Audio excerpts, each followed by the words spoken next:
You guys are Lamar natives there, grew up in the kind of Lamar Eads area, and have really taken on this project with, we found the Lost Sand Creek site.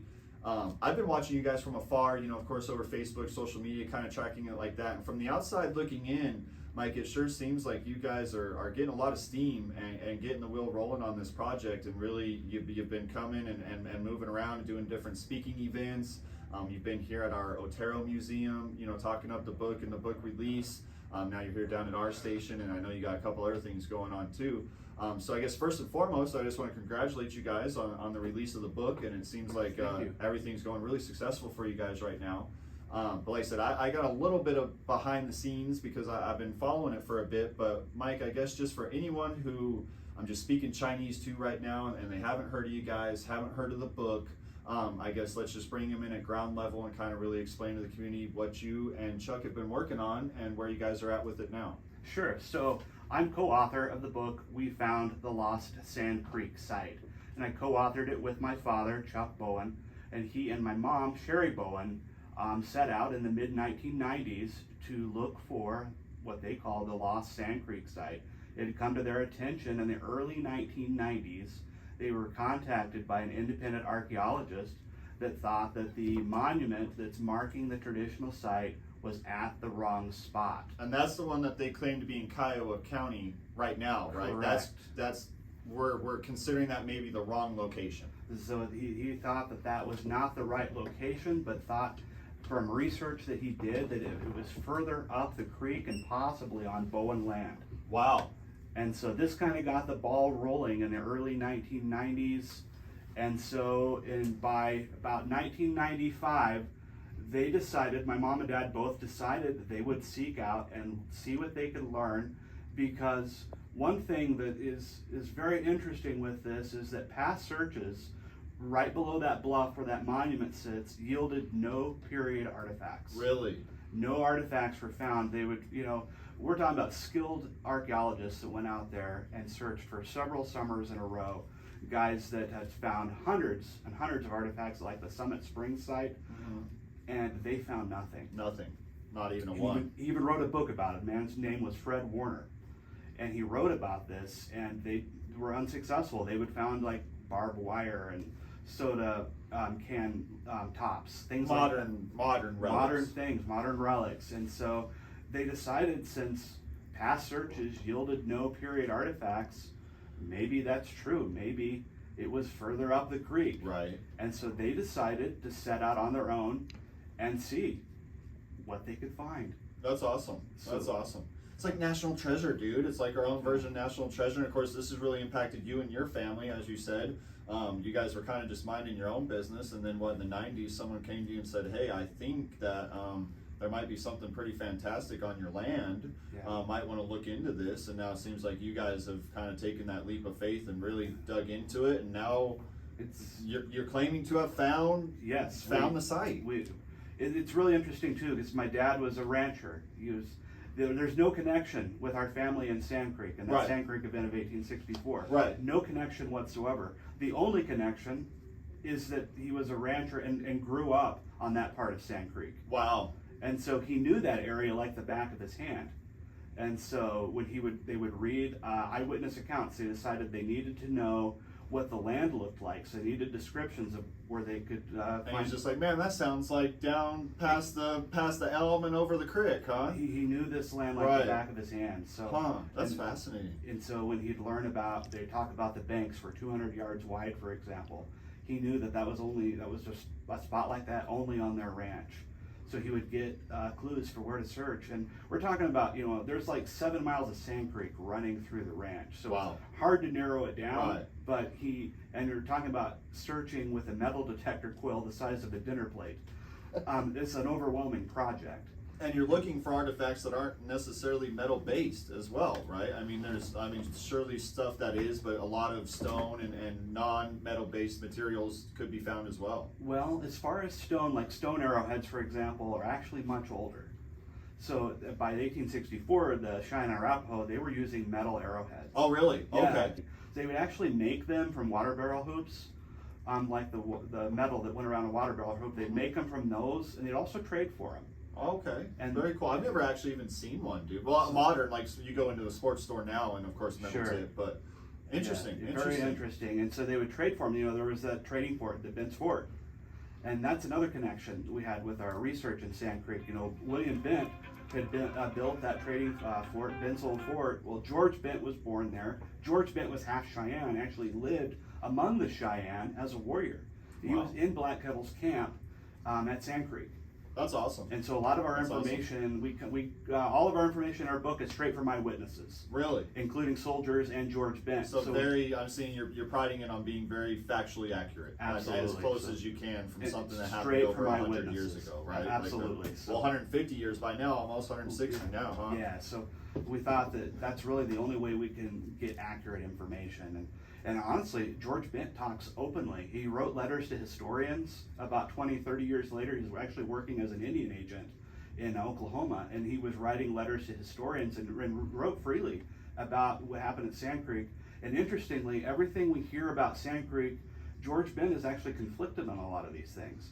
He actually called it a battle more than he called it a massacre. Guys, we are now sitting down with Mike Bowen in the house, of course, with Chuck, talking about their book and their project and everything that's kind of taken off. I mean, this is just the accumulation of something that happened almost 30 years ago, right? I mean, for where you guys started with the story, right? Where someone came to you and kind of approached you about something that may very possibly be on your land, started looking into it. And like you said, your father Chuck there was reading some accounts and reading some history on it and said, well, dang, this clicks. And I think this kind of sounds like somewhere I'm familiar with, you know, down here. You said about a 7-mile stretch of river runs through your land, Dry Creek, right? Dry Creek.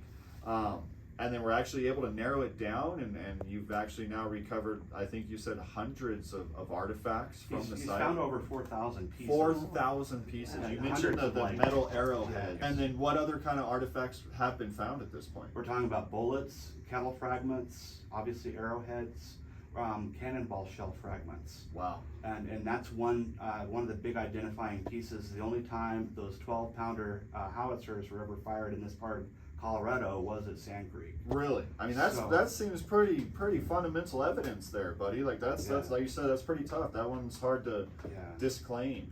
So like you said, metal casings, bullet casings, bullets. casings. Pottery? Do you find pottery shards?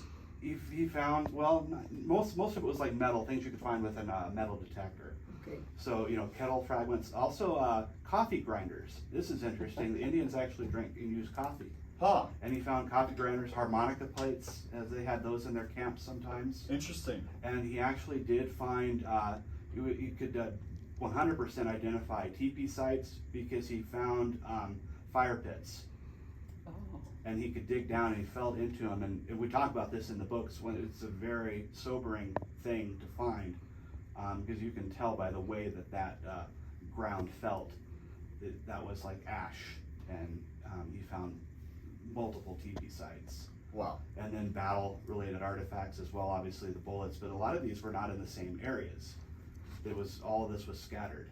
Huh. And so, because traditionally we're told that the Cheyenne Arapaho are camped right below that bluff where the monument sits. Right. But George Bent tells us that there was an Indian that went up very early that morning to go get his horse, and he looked south towards the lodgepole trail, and he saw a long black line. And at that moment, and this had been, you know, something as a, you know, your soldiers on horseback, and as a long black line, that's gonna be several miles away. Right. So they actually saw them coming, and so they actually scattered. And that lines up with where artifacts were found. So it wasn't, and I don't want to say uncertainty, but there's a theory out there that states that it wasn't necessarily an ambush of the Arapaho and Cheyenne all in one secluded area under the bluff. They were actually, is a theory that states that the Cheyenne and Arapaho were alerted from a pretty decent far out, and I guess maybe tried to scatter and make some type of escape maneuvers, and then that can kind of explain why there's scattered battle evidence and things like that, because it wasn't just necessarily at one site. Sure. It was kind of a couple mile perimeter. Yeah, from- several miles actually, and not just soldiers and eyewitness testimony and accounts, but also George Bent. They both talk about how they scattered. Wow. And George Bent even said that he was with a group that ran about 2.5 miles from the top of the camp to a rifle pit. And they even said that the Indian men fought off the soldiers until they could get into them. And these rifle pits, one was big enough for 19 people Wow. to get into. So these were large pits. And so there's also that theory that the warriors were off hunting, but George Benton himself was a warrior. And he talks about other warriors there. So we know that warriors were in the camp. We don't know the percentage of how many, but they were quite a few that were there to fight. And also, George Benton even said, this is interesting too, because he said about women, he said that soldiers could not tell the difference between a man and a woman from firing distance, because they look so similar. And so there is this, because we're told the Two sides of the story, right? About 2/3 were women and children. Right. But George Benton even said that they couldn't tell the difference in a man and a woman from It wasn't firing like it was a distance. purposeful attack on. And so I think of some of those that were women that died were, from firing distance, and also from exploding cannonball shells. There's probably collateral damage from that. Right. It's just providing clarity. It gets tough, It's but there not- needs to be, right. there's a lot of clarity, I think, like you said, it gets fuzzy and muddy, and Yeah. down to the point where we might even have a site marked as the official site that is not the official site.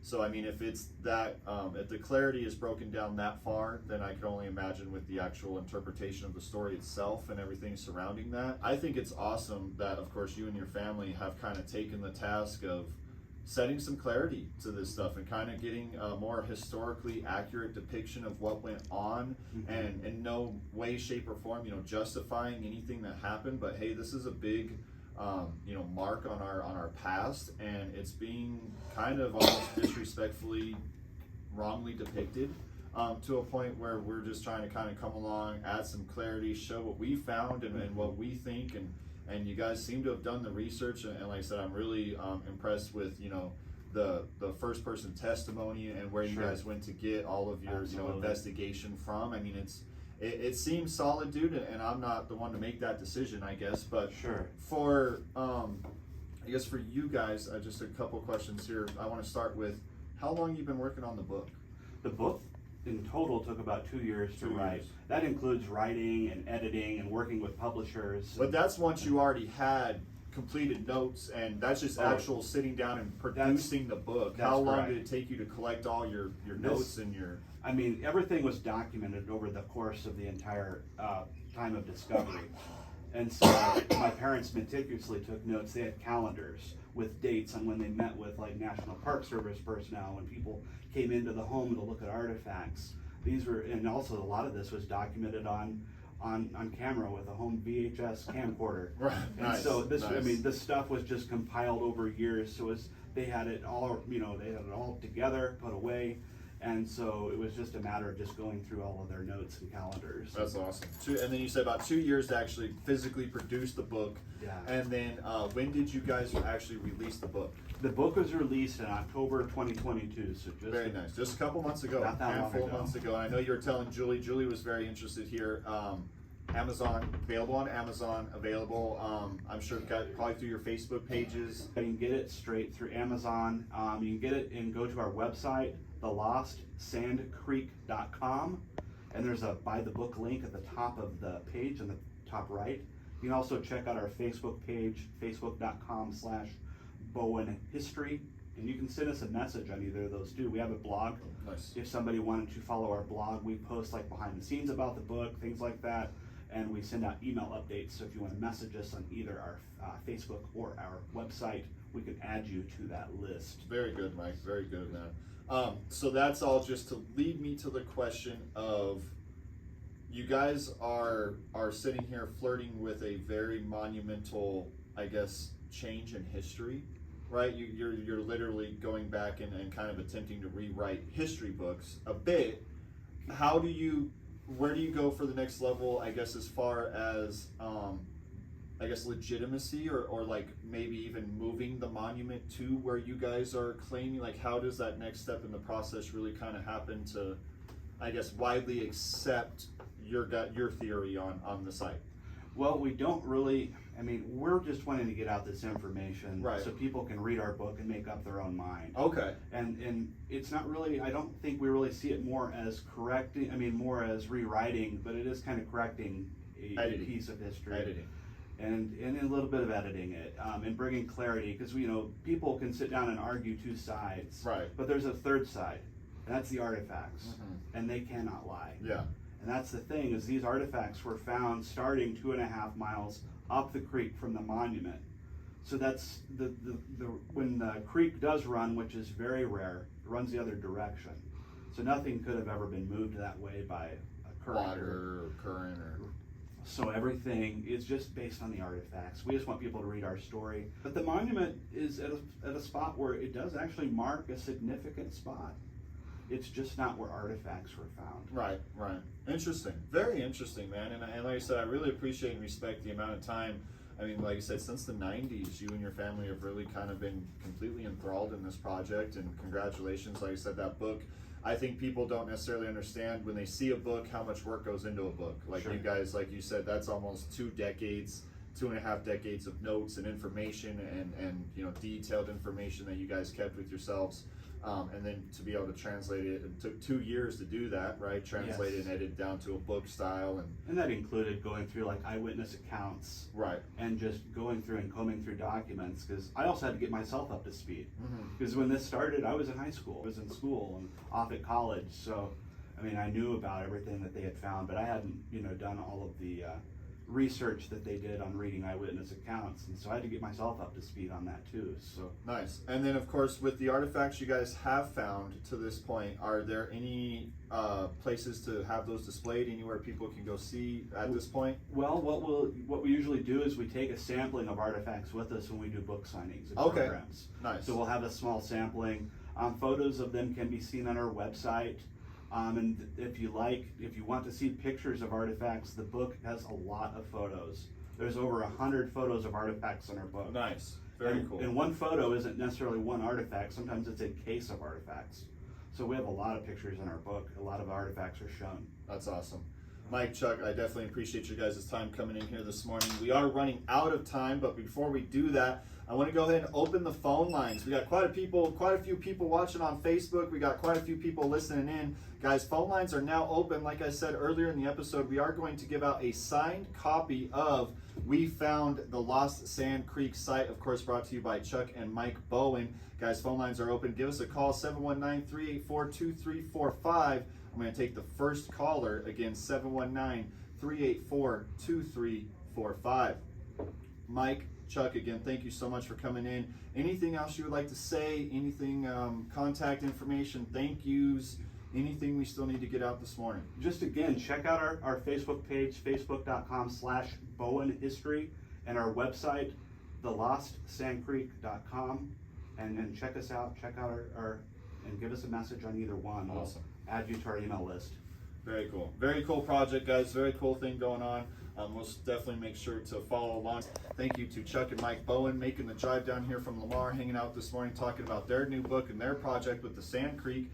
Guys, make sure to check us out on Facebook, Lightning 1400. Check out SECCP on Facebook, Southeast Colorado Creative Partnership. And Bowen Family History what's your guys' Facebook again? Bowen History. Bowen History. There you Bowen go. History. BOWEN on Facebook. And then, of course, your website, thelostsandcreek.com. thelostsandcreek.com. Check us out at lahuntaradio.com. And remember, you can stream us from anywhere in the world at lahuntaradio.com, courtesy of Martin's General Store. Thank you, Positive Canine Solutions, Junction Plaza, Arc Valley Entertainment, and Fairchild Floral for their continued support of our show. Guys, that's it for our time today. Thank you to everyone who came in. We're going to cut loose, and we'll see you back same place, same time tomorrow here on TTO, This, That, and the Other with Trent Ryan.